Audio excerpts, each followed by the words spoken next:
হে everyone, আজকে আবার চলে এসেছি তোমাদের সাথে শেয়ার করতে what I ate in day. Fresh হয়েই একদম বসে পড়েছি এখানে দিলখুশ খেতে।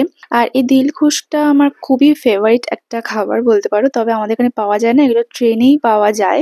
তো তন্ময় এটা নিয়ে এসছে ট্রেন থেকে। তারপরে আমি খেয়ে নিলাম এখানে কফি, শীতকাল পড়ে গেছে তো কফি খাওয়া কিন্তু স্টার্ট হয়ে গেছে। তারপর এখানে ঘুগনি আর মুড়ি আর সাথে একটা পেঁয়াজ নিয়ে নিয়েছিলাম। ঘুগনিটা কালকে রাতেই বানানো, তো এটা জাস্ট হেভি খেতে লেগেছিল।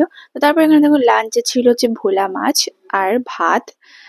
তো ভোলা মাছের ডিমটা আমার দারুণ লাগে। তো খাওয়া দাওয়া কমপ্লিট করে দুপুরবেলা খেলাম পাকা পেঁপে, যেটা আমাদের বাড়ির কাছেই। আর সিক্রেটে এই পারফিউমটা আমি এনে দুবার ব্যবহার করলাম, তো এটাও শেষ হয়ে গেছে, তাই আমি একেবারে 4টে একসঙ্গে অর্ডার করেছিলাম। তো দেখো তারপরে এখানে সন্ধ্যেবেলা বাবা নিয়ে এসেছিল সিঙ্গারা। আর এখানকার সিঙ্গারাটা খেতে না দারুণ লাগে। এখানে আলাদা করে একটা চাটনি দেয়, সেটার জন্য আরো বেশি ভালো লাগে। তারপর হঠাৎ করে একটু চাউমিন খেতে ইচ্ছা করলো, তো এটা ছিল আমার রাত্রে ডিনার।